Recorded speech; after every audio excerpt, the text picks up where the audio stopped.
সদৌ অসম শিশু ভাওনা সমাৰোহৰ লাইখুঁটা স্থাপন যোৰহাটৰ ৰংদৈ বৰ নামঘৰ ক্ষেত্ৰত লবৰাম শইকীয়া ৰাজহুৱা খেলপথাৰত অনুষ্ঠিত হ'ব শিশু ভাওনা সমাৰোহ 2015 চনত এই খেলপথাৰতে অসমৰ সাংস্কৃতিক ইতিহাসত পোনপ্ৰথমবাৰৰ বাবে সদৌ অসম শিশু ভাওনা সমাৰোহখনি অনুষ্ঠিত কৰা হৈছিল বিগত বৰ্ষৰ দৰে এই বৰ্ষতো 16 জানুৱাৰীৰ পৰা 23 জানুৱাৰীলৈকে ৰংদৈ গাঁৱৰ যুৱকবৃন্দৰ উদ্যোগত আৰু ৰাইজৰ সহযোগত ষষ্ঠ বাৰ্ষিক সদৌ অসম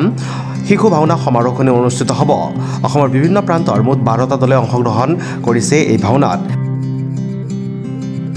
বিভিন্ন স্থানৰ পৰা অহা অগণন ভক্তবান ৰাইজে ভিৰ কৰিবহি এই লবৰাম শইকীয়া খেলপথাৰত অনুষ্ঠিত হ'বলগীয়া সদৌ অসম শিশু ভাওনা সমাৰোহস্থলীত জয় গুৰু শংকৰ সদৌ অসম শিশু ভাওনা সমাৰোহ ষষ্ঠ বৰ্ষ ৰংদৈ দগাঁও বৰনামঘৰ ক্ষেত্ৰত অনুষ্ঠিত হ'ব অহা জানুৱাৰী মাহৰ 16 তাৰিখৰ পৰা জানুৱাৰী মাহৰ 23 তাৰিখলৈ 1 মাঘ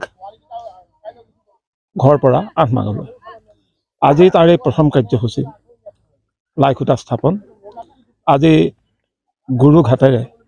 লাইখুঁটা স্থাপন কৰিছে আমাৰ গাঁৱৰে জ্যেষ্ঠ পাঠক শ্ৰদ্ধাৰ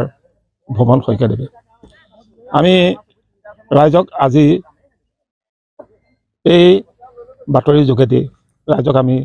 আহ্বান জনাব বিচাৰোঁ যে সদৌ অসম শিশু ভাওনা সমাৰোহ প্ৰথমবাৰৰ বাবে আমি 2015 চনত এই বৰনামঘৰ ক্ষেত্ৰতে অনুষ্ঠিত কৰিছিলোঁ আৰু তাৰে আজি ষষ্ঠ বৰ্ষ অসমৰ প্ৰথম শিশু ভাওনা সমাৰোহ হিচাপে আমাৰ ইয়াত চতুৰ্থ বৰ্ষত অসমৰ মাননীয় ৰাজ্যপাল ডাঙৰীয়া আহিছে ইয়াৰ উপৰি আমি বহু সংখ্যক দেশ বিদেশৰ পৰ্যটকো আমাৰ মাজত উপস্থিত হৈছে গতিকে আমি তেখেতসকলক এবাৰো অনুৰোধ জনাম এই বাৰ্তাৰ জৰিয়তে যে তেখেতসকল আমাৰ এই শিশুসকলক আহি তেখেতসকলৰ আশীৰ্বাদ প্ৰদান কৰিব আমি ৰাইজলৈকে আহ্বান জনাইছোঁ অসমবাসী ৰাইজলৈ আহ্বান জনাইছোঁ তেখেতসকলে আমিনো কেনেধৰণে এই সদৌ অসম শিশু ভাওনা ভাগ